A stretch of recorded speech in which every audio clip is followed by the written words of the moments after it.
Party को lead कौन कर रहा है इस वक्त? सब पार्टी की लीडरशिप जो है, वैसे भी पार्टी के वाइस चेयरमैन शाह महमूद कुरैशी साहब हैं, लेकिन क्योंकि खदशा था गिरफ्तारी का, तो खान साहब ने एक 7 रुकनी, पहले 6 रुकन थे, उसके फिर एक 7 रुकनी कमेटी बनाई।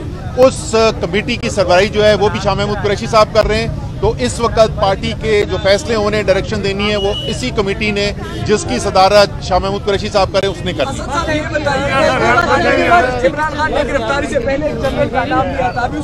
ये ले ले अपने भाई।